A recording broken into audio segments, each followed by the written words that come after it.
ये कहानी है 80 के दशक की उस अदाकारा की जिनकी कला और बेइंतहा खूबसूरती ने हिंदी सिनेमा को नई ऊंचाइयों पर पहुंचाया। उनकी दिलकश अदाएं और खूबसूरती ने उन्हें एक ऐसा चेहरा बना दिया जिसे कोई भुला नहीं सका। लेकिन एक दिन इस खूबसूरती ने एक अनकहे डर का रूप ले लिया। ऐसा क्या हुआ कि उनके नाम से लोगों के चेहरों पर एक अजीब सा खौफ दौड़ जाता था। क्या उनकी जिंदगी में कोई ऐसा काला दिन आया जिसने उनकी खूबसूरती को श्राप में बदल दिया? क्या वो पल इतना डरावना था कि उनकी अदाओं की चकाचौंध एक अंधेरे सागर में खो गई? 3 दशक बीत चुके हैं और अब भी वो एक्ट्रेस एक गहरे रहस्य की परछाई बनकर रह गई है। क्या ये कोई साजिश थी जिसने उनकी जिंदगी को इस कदर तबाह कर दिया? आज तक उनकी तलाश में ना तो पुलिस सफल हो पाई और ना ही मीडिया।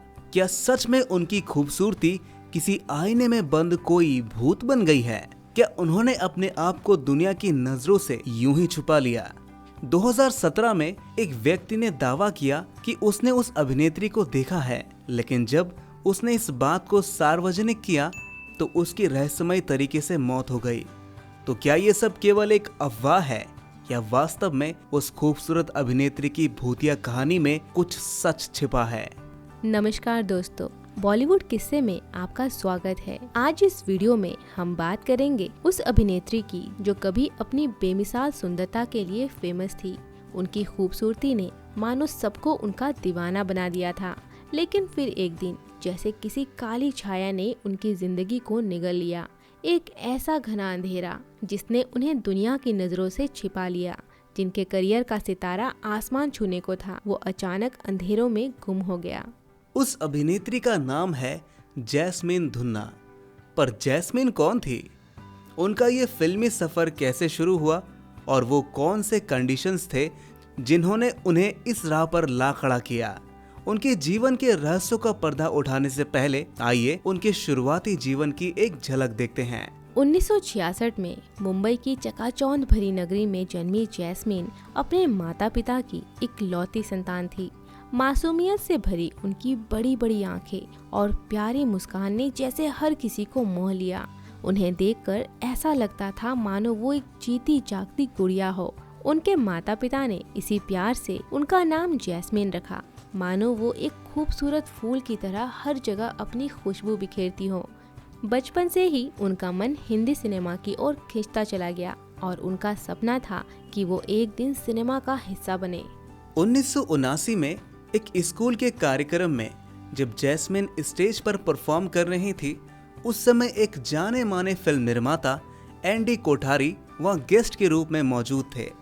जैस्मिन की टैलेंट ने उन्हें इतना प्रभावित कर दिया कि उन्हें लगा कि ये मासूम चेहरा उनकी अगली फिल्म के लिए बिल्कुल परफेक्ट है। उस वक्त एंडी कोठारी एक नई फिल्म बना रहे थे और उन्हें एक नए चेहरे की तलाश थी। जैस्मिन में उन्होंने वो चेहरा देखा।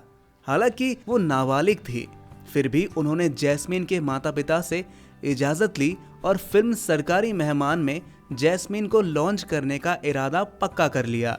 इस फिल्म में उनके हीरो बने विनोद खन्ना, जो उम्र में उनसे 22 साल बड़े थे।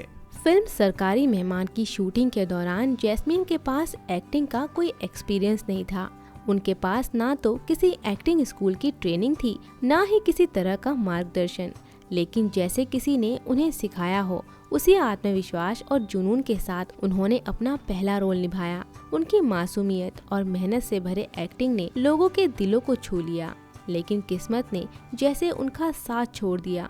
फिल्म बॉक्स ऑफिस पर असफल रही और इस असफलता से निराश होकर उनके माता पिता ने उन्हें फिल्मों से दूर रहने और पढ़ाई पर ध्यान देने की सलाह दी। जैस्मिन अपने माता पिता का मान रखते हुए पढ़ाई में जुट गई, लेकिन उनके दिल का कोना अभी भी सिनेमा के लिए धड़कता था। कुछ समय बाद उन्होंने फिर से फिल्मों में काम करने की इच्छा जताई, परंतु उनके माता पिता ने उन्हें मना कर दिया।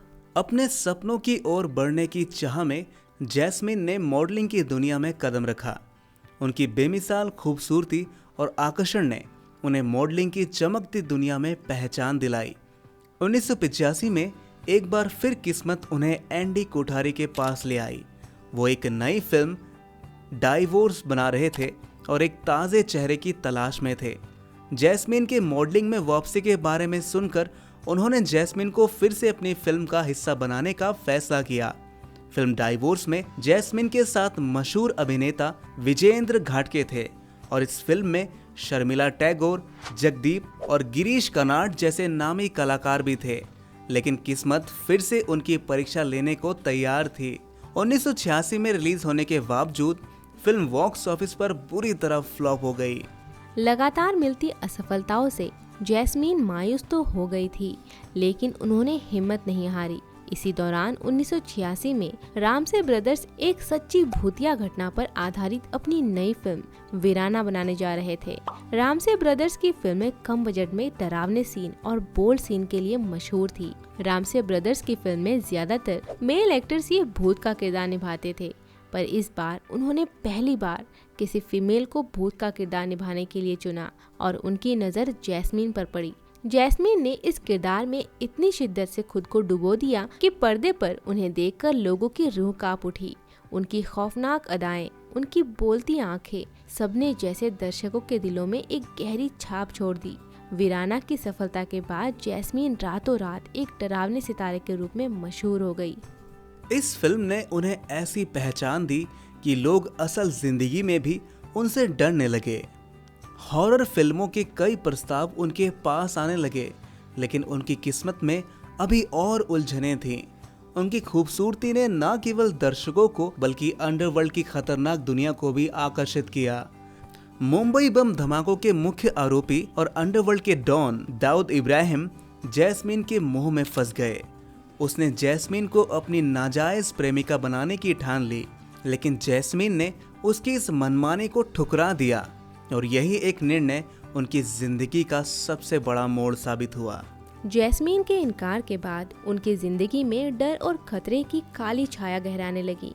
दाऊद के लोग उन्हें धमकाने लगे, उनके हर कदम पर उनकी निगरानी होने लगी, मानो कोई अंधेरा साया हर वक्त उनका पीछा कर रहा हो। अंडरवर्ल्ड के नाम से डरते हुए बॉलीवुड के किसी भी व्यक्ति ने उनका समर्थन नहीं किया। जैस्मीन के लिए वो शहर पराया हो गया जहां उन्होंने अपने सपनों को जीने की ठानी थी, और फिर एक दिन वो अचानक गायब हो गई। उनकी गुमशुदगी की खबर ने बॉलीवुड में हड़कंप मचा दिया, लेकिन किसी ने पुलिस में रिपोर्ट तक दर्ज नहीं कराई। पुलिस उनकी तलाश में कोई गंभीर प्रयास नहीं कर पाई। 2017 में एक बार फिर जैस्मीन का नाम सुर्खियों में आया। रामसे ब्रदर्स के श्याम रामसे ने एक इंटरव्यू में दावा किया कि जैस्मीन अब भी जीवित हैं और मुंबई में कहीं रह रही हैं। उन्होंने ये भी कहा कि वो जल्द ही वीराना के सीक्वल में नजर आएंगी। इस खबर ने मानो जैस्मीन के जिंदा होने की उम्मीद को फिर से जगा दिया, लेकिन जैसे कि किस्मत में लिखा था, 2019 में श्याम रामसे का अचानक निधन हो गया और उनके साथ ही जैस्मीन के लौटने की वो आखिरी उम्मीद भी बुझ गई। जैस्मीन की कहानी एक दर्दनाक और रहस्यमय अध्याय बनकर रह गई। गुमनामी के अंधेरों में खोए हुए सालों बीत गए, पर उनकी असलियत अब भी रहस्य में छिपी है। वीराना का नाम सुनते ही लोगों के दिलों में जो चेहरा उभरता है वो जैस्मीन का है, जैसे वो हमेशा के लिए सिनेमा की एक खूबसूरत परछाई बन गई हो। कुछ लोगों का मानना है कि वीराना का श्राप उनकी जिंदगी पर हावी हो गया और उन्होंने हमेशा के लिए अंधकार को अपना साथी बना लिया। दिन महीनों में बदलते गए, महीने सालों में, और 36 साल बीत गए। आज भी ये सवाल बना हुआ है कि जैस्मीन कहाँ है, कैसी हालत में है, या वो जीवित भी हैं। उनके बारे में केवल अफवाहें और अनसुनी कहानियां बची हैं। कुछ का कहना है कि दाऊद ने अपनी असफल मोहब्बत के गुस्से में जैस्मीन को मार डाला, तो वहीं कुछ लोगों का मानना है कि जैस्मीन ने डर के कारण खुद को अंधेरे में कैद कर लिया।